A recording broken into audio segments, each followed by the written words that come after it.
Two quiet sisters were called into a school hearing on a freezing winter morning. No parents, no lawyer. Just empty chairs and whispered accusations. Then a billionaire stood up, knowing it could cost him everything. What happened next turned a cold courtroom into a place of hope. Winter arrived early that year. Snow covered the schoolyard like a clean white lie, beautiful from afar, unforgiving up close.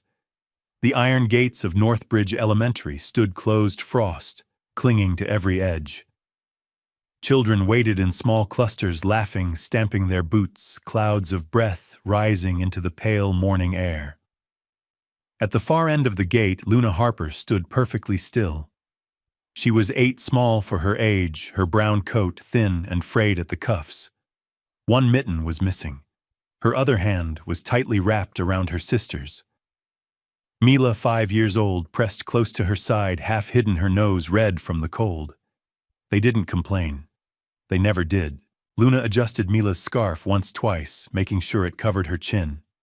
Mila's boots were a size too big. She kept lifting one foot, then the other, trying to keep warm without letting go. Snowflakes landed in Luna's hair. She didn't brush them away. Around them, parents chatted. Teachers walked past with clipboards and steaming coffee. No one noticed the two girls standing slightly apart, as if the cold had already claimed them as its own. Mila whispered, barely audible, "Is it bad today?" Luna shook her head, a quiet promise. "No, just cold." The gate creaked open. Children rushed forward. Luna waited until the crowd thinned before guiding Mila inside. She moved carefully, like someone who had learned early that drawing attention was dangerous. Behind them, a black sedan slowed at the curb. Inside, Ethan Caldwell watched the schoolyard through fogged glass. He was there to review a donation project, nothing more, but his eyes lingered on the 2 small figures disappearing through the gate. Something about the way the older girl walked, protective, alert, stirred a memory he had spent years burying. The driver asked Sir Ethan, didn't answer. The gate closed. The snow kept falling. The hallway smelled like disinfectant and wet coats. Lockers slammed. Shoes squeaked against the polished floor. Colorful winter art lined the walls, snowmen with crooked smiles, paper mittens taped in neat rows. Luna guided Mila through the noise like a shadow slipping between light. They stopped at their classroom door. Inside, desks were arranged in pairs. Bright backpacks hung from chairbacks. The room buzzed with warmth and chatter. Luna counted silently, left to right, front to back, then looked at the corner near the window. Their seats. 2 chairs, slightly apart. Mila hesitated. Her fingers tightened around Luna's sleeve. "Do we sit there?" Luna nodded. Yes, they took their places quietly. Mila swung her feet, not quite reaching the floor. Luna placed their backpacks under the desk, with careful precision, as if neatness could protect them. The teacher entered without looking their way. Math passed. Reading followed. Luna answered every question when called on, her voice steady, controlled. Mila traced shapes in the margin of her notebook, glancing up whenever someone laughed too loudly. At recess, snow fell harder. Children ran outside, screaming with joy. Luna and Mila stayed near the wall, watching boots kick powder into the air. Luna positioned herself slightly in front of her sister, blocking the wind. They were used to being invisible, but invisibility has weight. By lunchtime, Mila's shoulders drooped. The cafeteria glowed warm and loud. Luna opened their lunchboxes at the far end of the table. Bread, an apple, carefully divided. Mila didn't reach for it. Later, she whispered. Luna closed the lid again. Across the room, a volunteer in a dark coat stepped inside to observe the lunch program. Ethan Caldwell scanned the table's numbers efficiency process. Then he saw them. 2 girls, 2 unopened lunchboxes, not laughing, not eating, just waiting. Ethan paused. Something about that waiting felt heavier than hunger. The cafeteria clock ticked louder than it should have. Luna kept her hands folded on the table. Mila rested her head against Luna's arm, eyes half closed, pretending the room wasn't spinning. They had learned the rule early: if you don't draw attention, nothing gets taken away. Across the room, trays clattered. Milk cartons popped open. Someone spilled juice and laughed. Mila shifted. Her stomach growled, soft, traitorous. Luna leaned closer, her voice calm. After school, she whispered. Okay. Mila nodded, trusting without question. At that moment, a shadow fell across the table. Ethan stood there unnoticed by everyone else. Up close, he could see the thinness of Luna's sleeves, the way Mila's fingers clutched fabric instead of food. He didn't speak right away. Instead, he crouched slightly, not to intimidate, not to tower. Just enough to meet their eyes. Hi, he said gently. Is something wrong with the lunches? Luna's back straightened. She had been trained for questions. No, sir, she answered. Polite. Perfect. We're not hungry. Mila stayed silent, eyes fixed on the closed box. Ethan waited. Silence stretched, the kind that reveals more than words. May I sit? He asked. Luna hesitated, then nodded. He sat. The bench creaked. Ethan noticed the names written in faded marker on the lunchboxes. L. Harper, M. Harper, sisters. He glanced at the clock. Lunchtime was almost over. Did anyone ask you if you were okay today? He asked softly. Luna looked at Mila first, then back at him. Her answer was quiet. Honest. No. The bell rang. Children stood, noise flooding back in. Luna grabbed both lunchboxes untouched. Mila slipped her hand into Luna's coat pocket. Ethan remained seated as the room emptied. For the first time that winter, he felt something crack, not loud, not sudden, but deep. And once cracked, it refused to be ignored. The report was written in clean language. Too clean. Words like pattern, concern, and disruption appeared neatly typed across the page. No raised voices, no broken rules. Just enough ambiguity to sound official. Luna and Mila sat side by side in the counselor's office, their feet not touching the floor. The heater hummed softly, but the warmth never quite reached them. The counselor smiled the way adults do when they believe they are being kind. This is just a formality, she said, folding her hands. Nothing to be afraid of. Luna listened carefully. She always did. Your teacher noticed that you don't participate much, the counselor continued, and that you keep to yourselves. Luna nodded once. Mila leaned closer. We're reviewing a few situations, the counselor said. It's important for the school to maintain a healthy environment. Luna understood the words. She just didn't understand why they felt heavy. Are we in trouble? Mila whispered. The counselor hesitated just a second too long. Not exactly.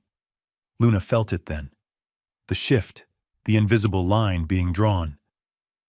Outside the office, snow slid slowly from the window ledge, leaving wet streaks behind. Luna watched it fall, memorizing the pattern. She had seen this before. People didn't need reasons. They needed something easy. The counselor slid the report across the desk. We'll need you to wait in the library tomorrow morning, just until we finish reviewing. Luna glanced at the paper. No signature, no explanation written for them. She picked it up carefully like it might tear. May I ask something? Luna said. The counselor looked surprised. Of course. Did anyone ask what really happened? Luna asked quietly. The counselor's smile softened, but her answer did not change. We have enough information for now. Luna nodded again. She took Mila's hand as they left the office. Behind them, the report remained on the desk. Still clean, still quiet, still dangerous. The next morning, the snow was thicker. Luna noticed it immediately. Thicker snow meant fewer footsteps, fewer witnesses. They were called out of class before the bell finished ringing. Children turned in their seats. Whispers followed them down the aisle. Luna kept her eyes forward. Mila stumbled once, then caught herself. In the hallway, the vice principal waited with a clipboard. "Girls," she said gently, "you'll be spending today outside the classroom." Mila's fingers tightened. "Did we do something bad?" "No," the vice principal replied quickly. "This isn't punishment," but the word suspension was printed clearly at the top of the paper she handed Luna. "Temporary, administrative, under review." Luna read every line. They were escorted to the library, a quiet, warm, and painfully empty. Snowlight filtered through tall windows, casting pale rectangles on the carpet. "Stay here," the vice principal said. "Someone will check on you." The door closed. Minutes passed, then longer. Mila sat curled in a chair, staring at the shelves. "Are we going home?" Luna shook her head. "Not yet, but they don't want us there," Mila whispered. Luna didn't answer. At midday, the library door opened. A man stepped inside, removing his gloves. His coat was dark, expensive, but his eyes were tired in a way money couldn't fix. Ethan Caldwell. He stopped when he saw them. Two girls, alone. Not reading, not playing. Waiting. "I was told the library would be empty," he said to the aide behind him. The aide frowned. "They're part of a review." Ethan looked back at Luna, at the paper clutched in her hand. A review of what he asked. The aide hesitated. "I'll leave you a moment," she said, retreating too quickly. Ethan didn't sit this time. He knelt in front of them, eye level. "What happened?" he asked softly. Luna met his gaze. For the first time, she didn't know which answer would keep them safe. Ethan waited. He had learned long ago that silence could be an invitation or a warning. He stayed still, hands open, giving the moment room to breathe. Luna glanced at Mila.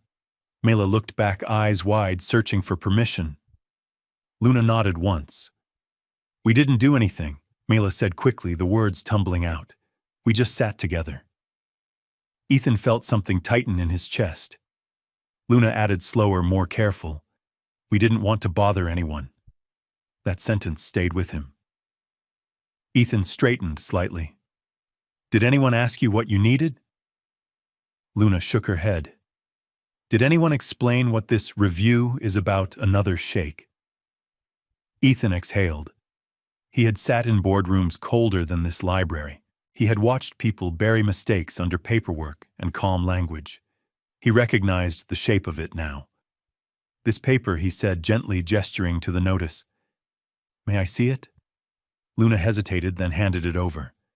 Ethan read quickly, too quickly for comfort. No timeline. No advocate listed. No guardian notified. He looked back at them. "Where's your parent or guardian?" Luna's voice dropped.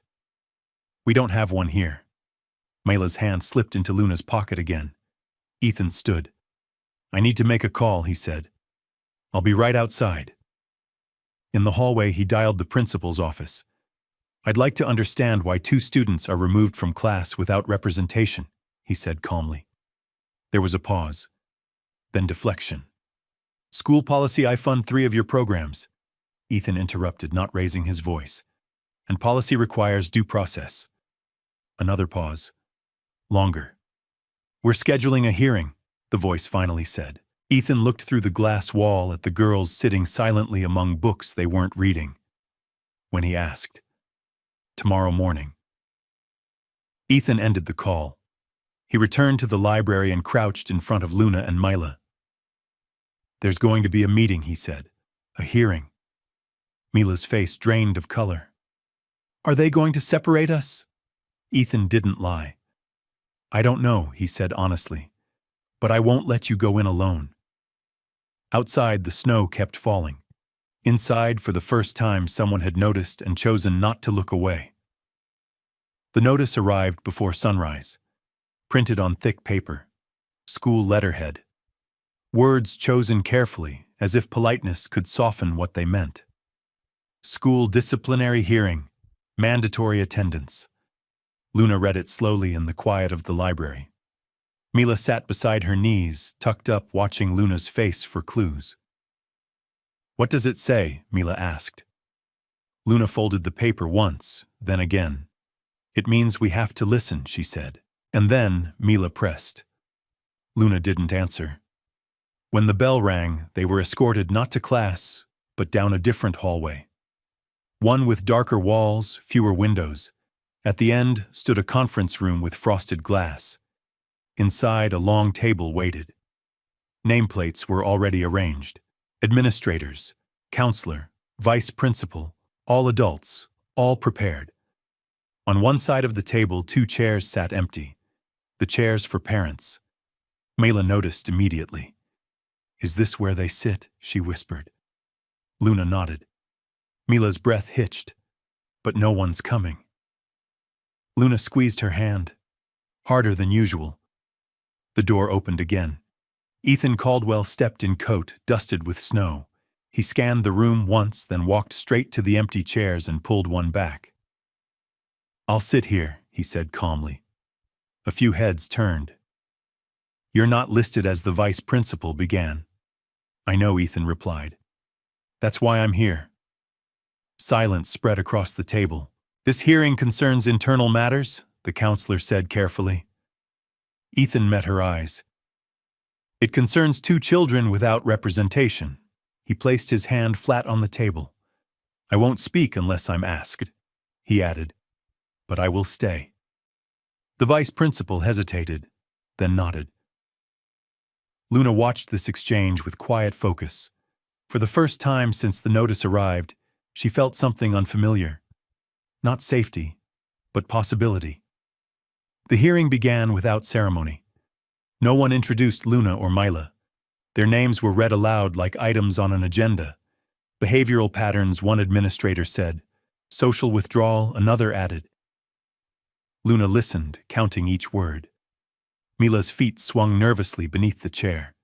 She leaned closer to Luna, her voice barely a breath. They're talking like we're not here. Luna nodded. Across the table, the empty chairs seemed louder than the speakers. Have the guardians been notified? Someone asked.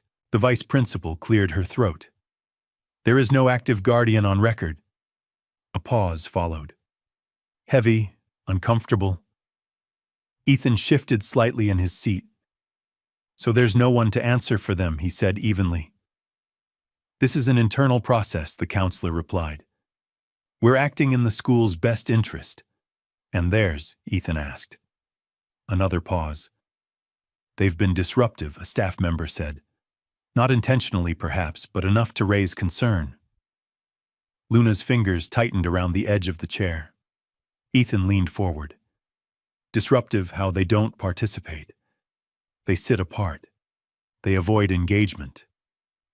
Ethan glanced at the girls. So. They're quiet. The room shifted. That's an oversimplification, the vice principal said. Ethan nodded. Then let's be precise. What rule did they break? No one answered immediately. Mila's breath grew shallow.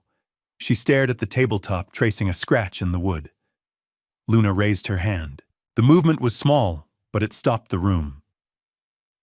Yes, the counselor said, surprised.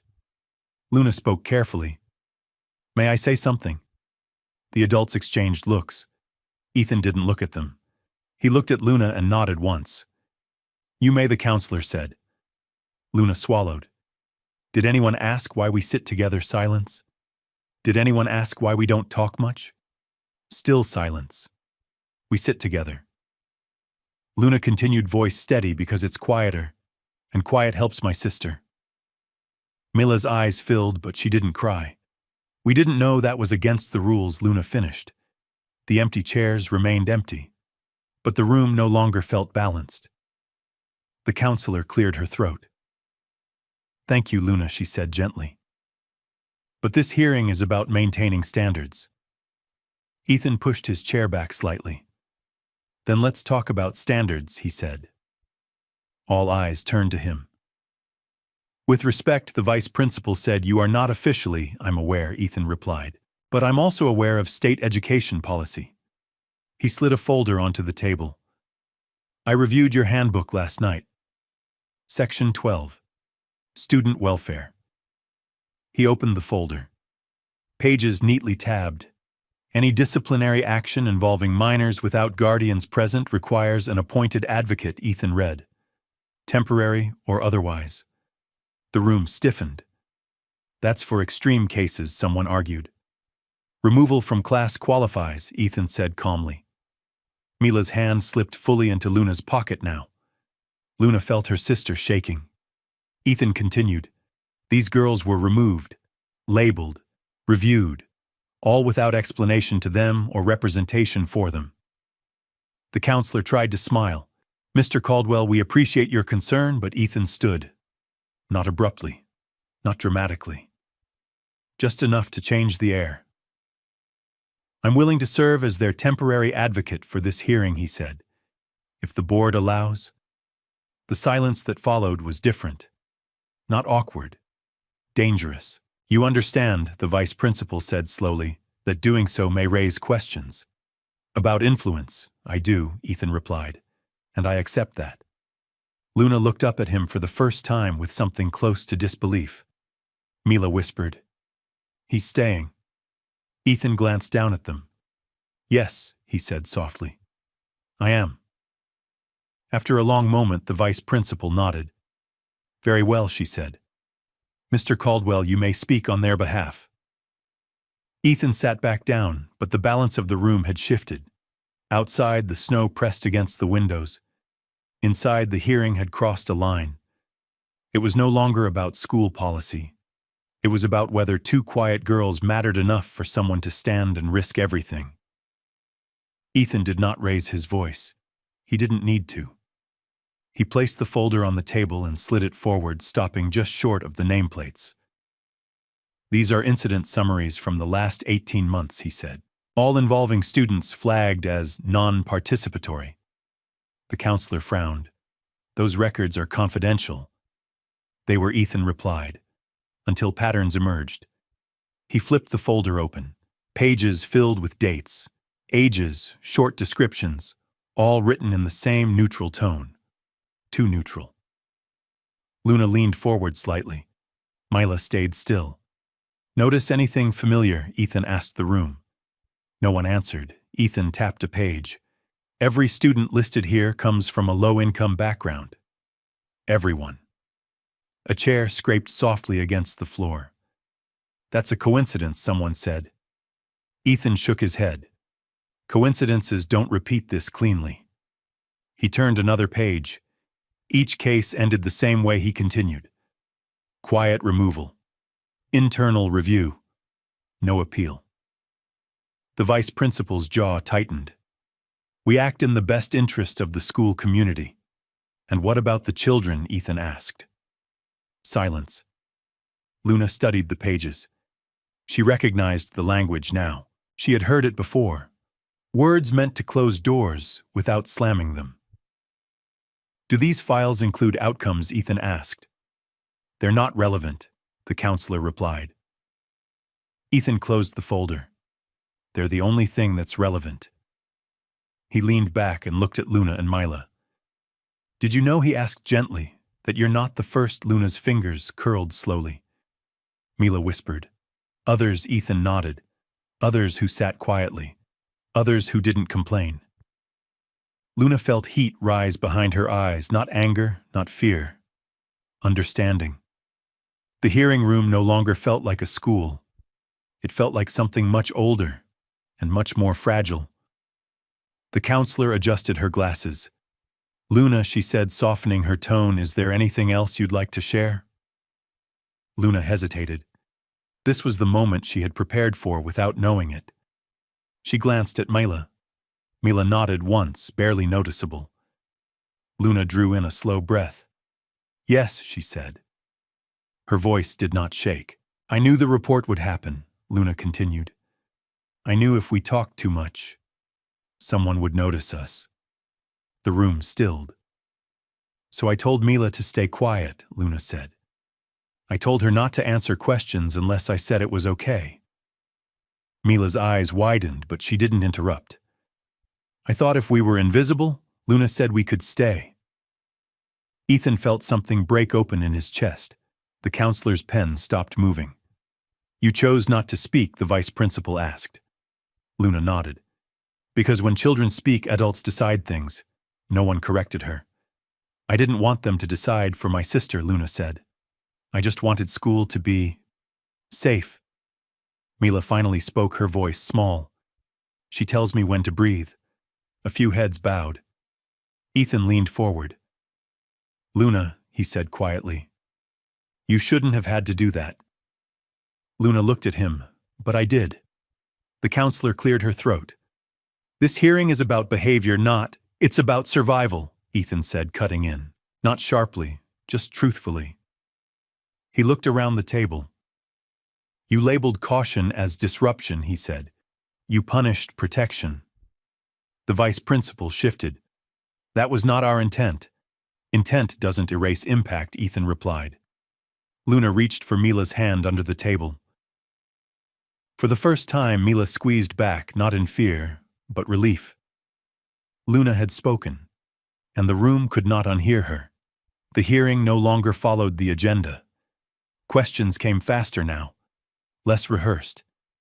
Why were these files not disclosed earlier? Why wasn't child advocacy consulted? Why were the guardians never notified? Each question landed heavier than the last. Ethan answered only when necessary. Mostly he let the silence do the work. The counselor finally spoke. We were trying to prevent disruption to the broader student body. Ethan stood again. This is no longer a school matter, he said. It's a procedural one. The vice principal stiffened. Are you threatening legal action? Ethan met her gaze. I'm preventing it. He gestured to Luna and Mila. These children were removed without due process. He continued. They were reviewed without representation. And now we know this has happened before. He paused. If this hearing continues under its current framework, Ethan said any decision made here will be challenged. The word challenged echoed. Snow pressed harder against the windows, as if the building itself were listening. The counselor whispered something to the vice principal. Then reluctantly, the vice principal nodded. This hearing will be reclassified, she announced. Effective immediately. Luna blinked. What does that mean? Ethan knelt beside her chair. It means, he said softly, this is no longer about punishment. Mila looked up. Then what is it about? Ethan took a breath. It's about rights, he said. The vice principal cleared her throat. We will need to consult legal counsel. Ethan nodded. So will I. For the first time since winter began, Luna felt the ground shift beneath her feet. Not slipping, settling. The system had noticed them, and this time it could not look away. The room felt smaller after the hearing was reclassified. Phones were silenced, doors were closed. A legal advisor joined remotely on a screen mounted at the far end of the table. The adults sat straighter now, as if posture alone could restore control. Ethan remained calm. He reached into his briefcase and removed a small flash drive, placing it gently on the table. The sound it made, soft plastic against polished wood, was louder than it should have been. I was sent something last night, he said. Anonymously, the vice principal frowned. Sent by whom I don't know, Ethan replied. But I verified it. The legal advisor leaned closer to the screen. What is it? A recording, Ethan said. From an internal meeting, 3 months ago. The counselor stiffened. That meeting was confidential. So were the files, Ethan said quietly, until they weren't. He looked at Luna and Mila before continuing. You don't have to listen, he told them. Luna shook her head. We want to. Mila hesitated, then nodded. Ethan inserted the drive. A voice filled the room. Familiar, calm, professional. We need to reduce visible disruptions before enrollment season, the voice said. Parents notice patterns, another voice responded. What about the quieter students? A pause. Then, those are easier. Less pushback. Mila's fingers tightened painfully around Luna's hand. The recording continued. We'll document behavior concerns. Internal review only. No escalation unless necessary. Silence followed, not from the recording but from the room. The counselor's face had drained of color. The vice principal stared at the table unmoving. The legal advisor spoke first. "Who is speaking in this recording?" Ethan didn't answer. He didn't have to. The names were already known. Luna felt something cold and sharp settle in her chest. Not fear, not sadness. Clarity. "So it wasn't about us," she said softly. No one corrected her. "It was about being convenient," Luna continued. "Quiet." Ethan met her eyes. "Yes," Mila's lip trembled. "We tried so hard." Ethan turned back to the room. "This recording demonstrates intent," he said. "Not malice, but negligence. And a pattern." The vice principal finally spoke. "This will damage the school." Ethan's reply was immediate. "You damaged children first." The legal advisor cleared their throat. Given this evidence, any disciplinary action would be indefensible.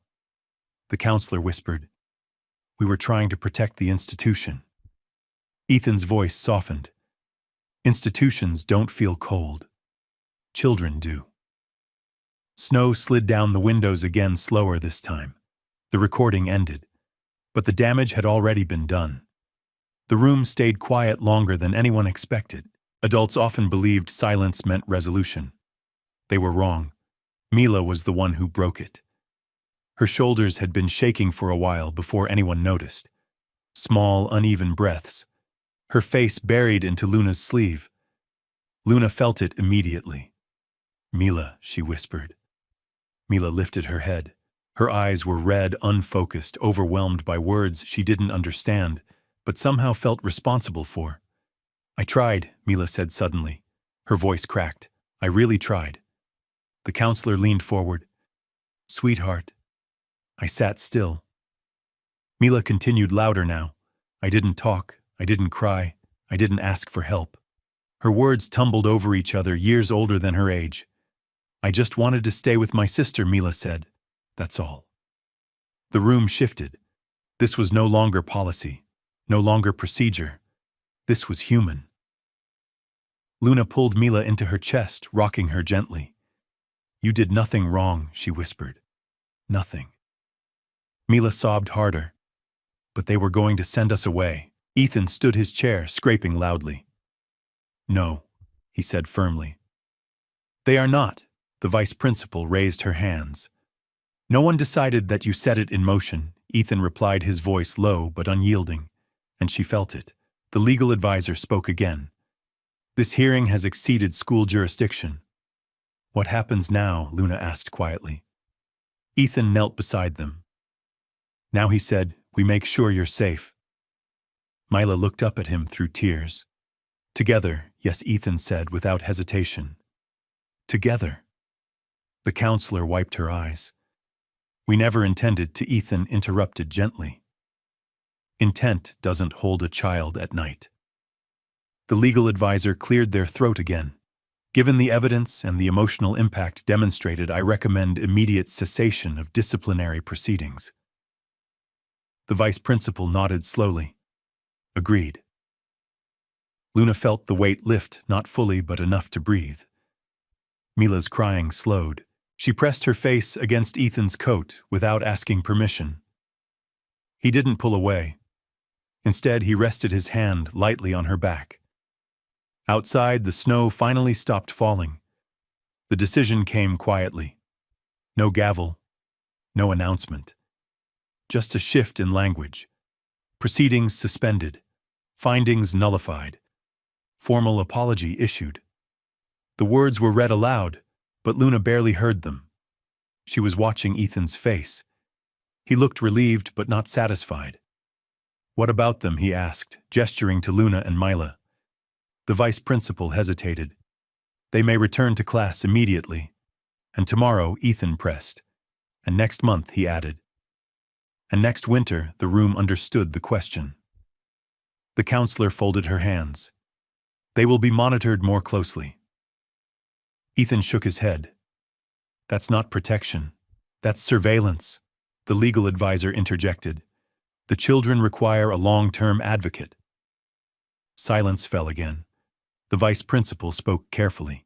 "Do you have a proposal, Mr. Caldwell?" Ethan inhaled slowly. "I do," he said, "but it comes at a cost." All eyes were on him now. "I'm willing to assume temporary legal guardianship," Ethan continued, "to ensure continuity, stability." The counselor gasped softly. The vice principal's expression hardened. "You understand the implications?" "I do," Ethan said. "Conflict of interest review, media scrutiny, business divestments if necessary." Luna's heart pounded. Mayla whispered, "Is he leaving?" Luna shook her head. Ethan looked at the girls. "I can't promise everything will be easy," he said gently, "but I can promise you won't face this alone again." Mayla stepped forward. Without asking, she wrapped her arms around him. Ethan froze for half a second, then hugged her back. The legal advisor spoke. "Given the circumstances, I will recommend the court-approved temporary guardianship pending review." The vice principal nodded. "So noted." Luna felt tears burn her eyes for the first time that day. Not from fear, from release. Ethan stood holding Myla's hand and looked at Luna. "Is that okay with you?" he asked. Luna didn't answer right away. She thought of the cold mornings, the empty chairs, the silence she carried. Then she nodded. "Yes," she said. Outside, winter still ruled the city.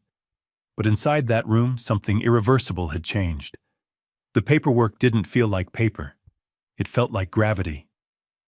In the hours after the hearing, the school's tone changed completely. Polite calls, formal emails, careful language meant to sound compassionate. But Ethan Caldwell knew better than to confuse courtesy with safety. Systems didn't turn gentle overnight. They simply learned how to protect themselves with softer words. He escorted Luna and Myla out through a side hallway to avoid the curious stares gathering near the office. Snow had stopped, but the cold had settled deeper, packing itself into the sidewalks and the breath of every passerby.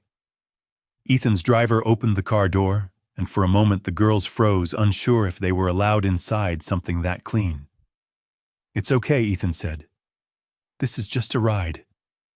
Mila climbed in first, hugging her backpack like a lifeline. Luna followed more carefully, eyes scanning the interior like she was counting exits.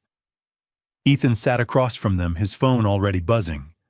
His chief of staff, Marianne Klein, spoke the moment he answered.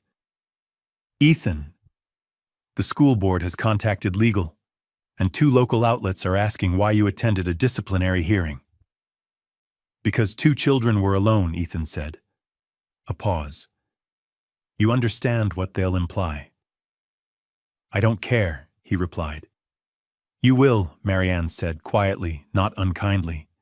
"They'll frame it as influence, interference, an attempt to control the narrative because you donate to the school." Ethan stared out the window at the snowbanks lining the street like silent witnesses. "Then we tell the truth." Marianne exhaled. "Truth won't stop a compliance investigation." That word landed like ice. At home, if you could call Ethan's glass and stone house a home, things moved quickly. A guest room was prepared, warm blankets folded neatly. A child psychologist Marianne trusted was contacted. A family law attorney was called to begin the emergency guardianship filing. Ethan didn't rush the girls. He let them walk slowly, let them look, let them breathe. Mila wandered into the living room and stopped in front of a fireplace that clicked on with a soft whoosh. She didn't touch it. She simply stared at the flames like they were something she'd heard about, but never seen up close. Luna stayed near the doorway, shoulders squared, eyes alert. "You can sit anywhere," Ethan told her. Luna didn't move. "Do you need anything?" he asked. She hesitated. "Will someone come and take her?" Ethan's chest tightened. "Not tonight." "That's not what I asked," Luna said softly. He swallowed. "People may ask questions," he admitted, "but you won't be alone when they do." Luna's gaze didn't soften. It sharpened. "You said you lost a case," Luna said suddenly. Ethan blinked. "Who told you that?" "No one," Luna answered. You look like someone who knows what courtrooms feel like." Ethan held her eyes. For a moment, he considered giving her the polished version, the adult version. Then he chose something else. "I did," he said, "a long time ago. I thought working harder could fix everything. It didn't." Luna nodded once, as if confirming a theory. "And you're doing it again," she said. "Not the same way," Ethan replied. "This time I'm not choosing work over someone who needs me." That night, after the girls fell asleep, Mila curled tight like a comma. Luna still angled toward the door. Ethan sat with Marianne and his attorney, Caleb Rowe, in the kitchen. Snowlight reflected off the windows in cold blue squares. Caleb placed a folder on the table. "We can file for temporary guardianship based on immediate need and stability. It's strong." "What's the risk?" Ethan asked. Caleb didn't hesitate. "Conflict of interest inquiry because of your donor status. And if anyone claims you're using influence, the court will scrutinize everything. Your schedule, your home, your intent." Marianne added softly. "And the media, if this becomes a story, will treat you like a headline, not a human." Ethan stared at the folder. "Do it," Caleb nodded. "One more thing. Your foundation has grants tied to school contracts. If you take guardianship, we should proactively separate you from any decisions involving that school. Full transparency." "Fine," Ethan said immediately. Marianne's eyes flicked up. "Ethan, that's millions." "It's not a donation," Ethan said, voice steady. "It's a door I'm closing so they can't claim I opened it for myself." He signed the initial forms with a pen that felt heavier than it had that morning. Then he looked toward the hallway where the girls slept behind closed doors. The house was warm, silent, safe for now. But he understood the truth better than anyone. Doing the right thing was never the end of the story. It was the beginning of the fight. 3 days later, winter came back with teeth. The city woke to a slate-gray sky and a wind sharp enough to make streetlights hum. Ethan arrived at the courthouse early, not because he needed to, because he couldn't stand waiting at home while strangers decided the fate of 2 small lives. Luna and Mila stayed with Marianne. Mila refused to let go of the scarf Ethan had given her. Luna refused to show she noticed. In the courthouse lobby, Ethan watched people move like pieces on a chessboard. Attorneys with briefcases, clerks with files, families holding hands too tightly. No one smiled here. No one relaxed. The building itself seemed built to remind you that love didn't automatically win. Caleb met him near the elevators. "We're first on the docket for emergency temporary guardianship. The judge is practical. If we keep this clean, we'll be okay." Ethan nodded. "I want a home study scheduled immediately." Caleb paused. "You're volunteering for scrutiny." "Good," Ethan said. "Let them look. I want everything recorded." They entered the courtroom. The judge reviewed the petition with the expression of someone who had seen too much and trusted too little. "These children have no active guardian on record," the judge said. "Mr. Caldwell, you are requesting temporary guardianship pending further review." "Yes, Your Honor." "And you have a donor relationship with their school." "Yes." The judge's eyes narrowed slightly. "Why involve yourself?" Ethan could have answered with money, with influence, with a speech. Instead, he chose the simplest truth. "Because they were alone," he said. "And because I know what it does to a child when adults look away." The judge studied him longer than was comfortable. Then temporary guardianship granted pending investigation, home study, and hearing in 30 days. Ethan exhaled slowly, relief, but not victory. Outside the courthouse, Caleb handed him a copy of the order. "This is good," he said. "It gives us time." Ethan barely heard him, because across the plaza a woman stood beneath an overhang staring like she had been waiting for him. Mid-30s, polished coat, a leather folder tucked under her arm. She walked with the confidence of someone who believed she belonged in every room she entered. She approached Ethan directly. "Mr. Caldwell?" she asked. Ethan's body tightened. "Yes." She offered a hand. "Sloane Harper." The name hit like a sudden gust through a cracked door. Caleb straightened. "You're related to the children," Sloane gave a careful smile. "Second cousin on their mother's side. I was notified by a caseworker that there was movement." Ethan's eyes narrowed. Notified how Sloane tapped her folder. The system alerts extended family when a child's status changes. It's standard. Caleb's voice cooled. The children have no active guardian. That usually triggers outreach long before now. Sloane's smile didn't falter. "I was traveling. Work." Ethan didn't trust the way she said it, too smooth, too prepared. "What do you want?" Ethan asked, blunt. Sloane's eyes flicked to the court order in his hand. "I want what's appropriate. A stable family placement." Caleb stepped forward. "Placement is determined by the court." "Of course," Sloane said, the picture of cooperation. "But I assume you understand how this looks, Mr. Caldwell. A billionaire taking guardianship of two unrelated girls connected to a scandal." Ethan's jaw tightened. "They're not a scandal." Sloane lowered her voice, leaning in just enough to feel like a threat without sounding like one.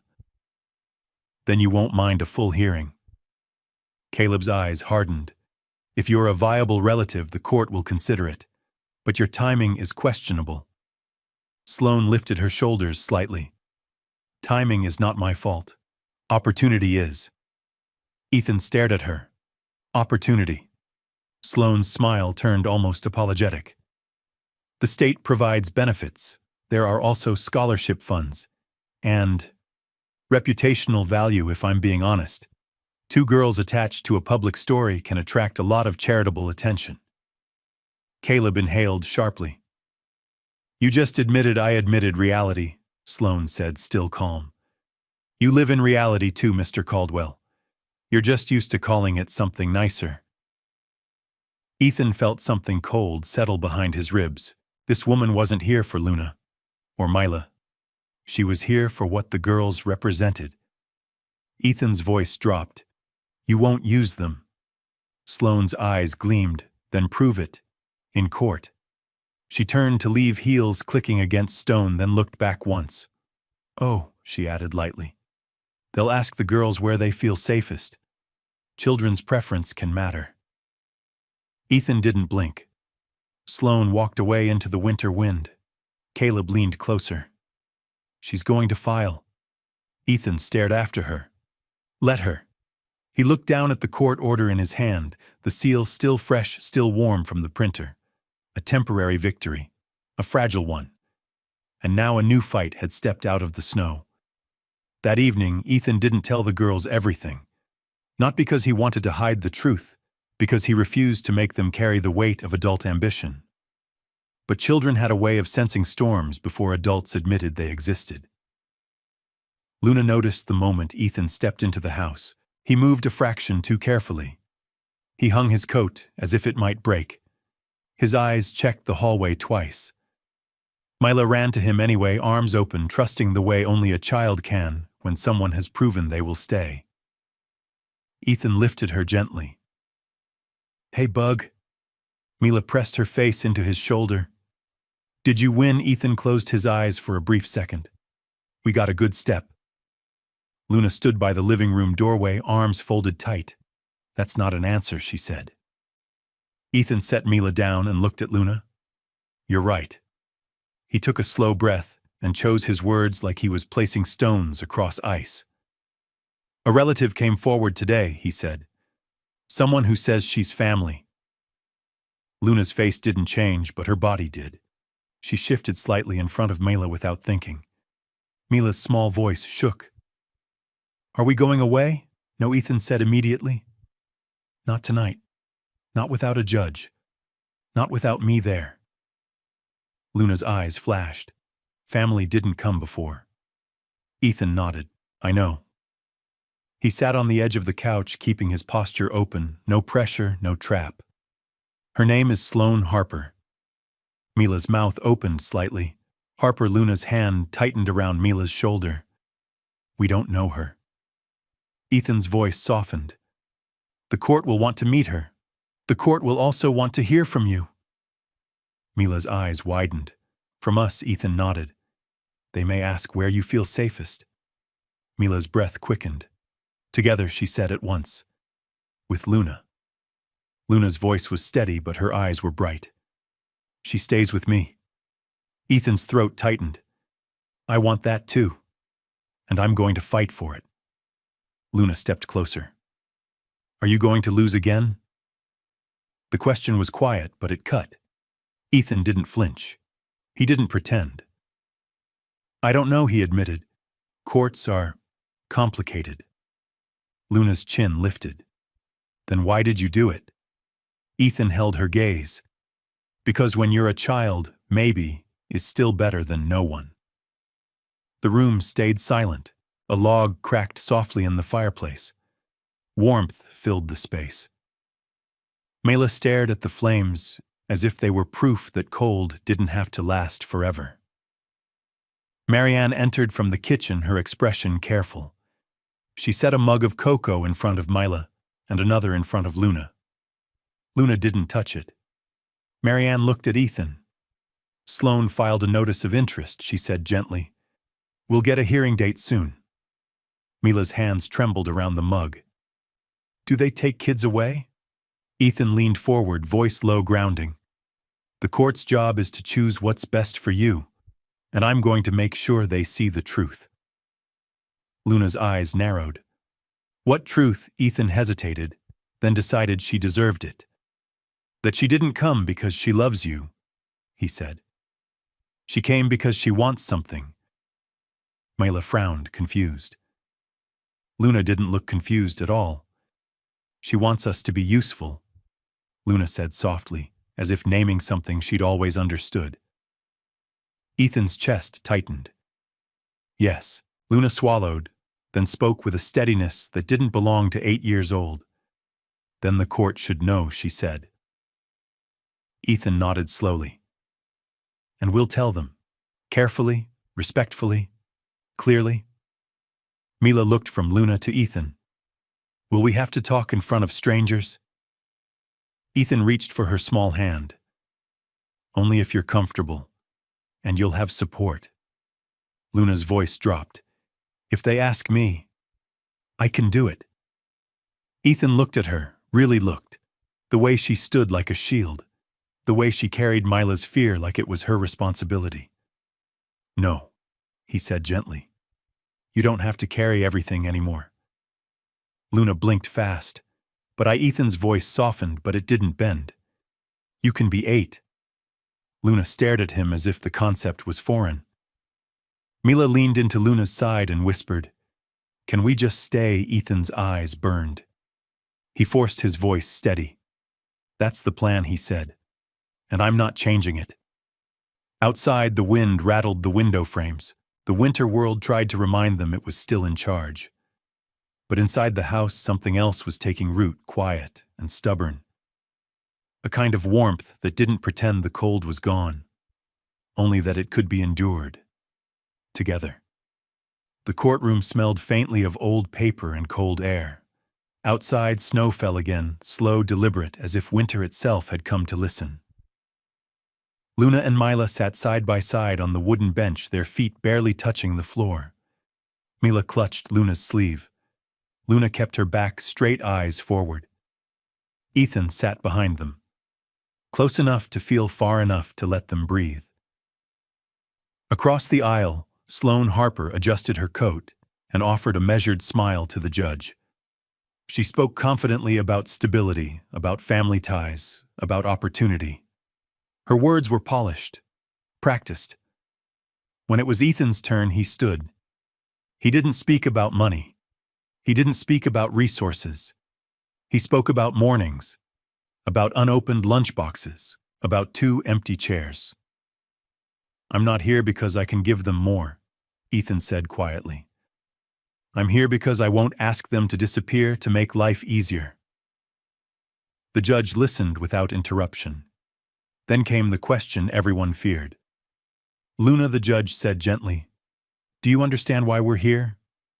Luna nodded.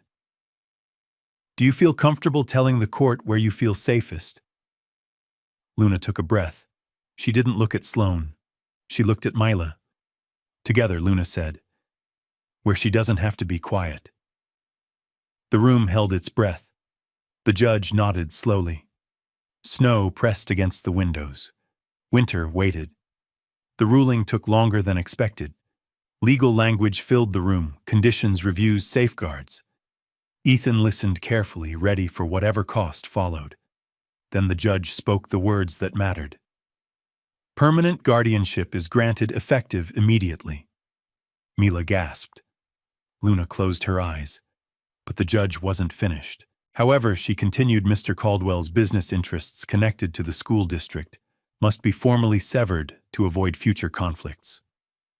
Ethan nodded before the sentence ended. I accept, he said. No hesitation. No calculation.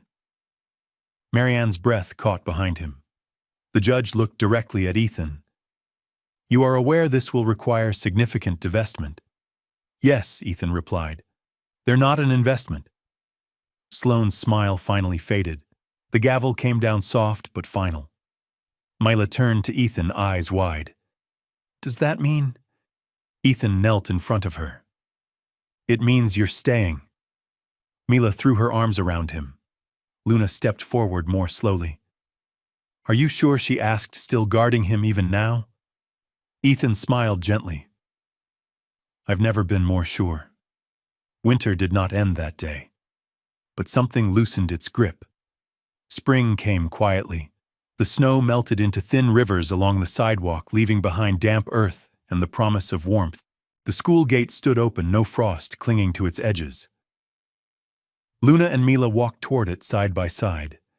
They wore new coats, simple, warm, but Luna kept the old one folded carefully in her backpack. She wasn't ready to let it go yet. Mila skipped once, then stopped, checking to make sure Luna was still there. I am, Luna said, smiling. Across the street, Ethan stood near the car, hands in his pockets. He didn't walk them to the door. He didn't need to. This time they weren't entering alone. At the gate, Mila turned back and waved. Ethan waved too. Luna paused. She looked at the building, then back at him. For the first time, she didn't feel the need to shield anyone. She lifted her hand and waved. The bell rang. Children poured inside. As Luna and Mila stepped through the gate, sunlight broke through the clouds, thin, gentle, real. Winter had not disappeared, but it no longer decided who they were. And that was enough. Did this story leave a lasting impression on you? We'd love to hear your thoughts.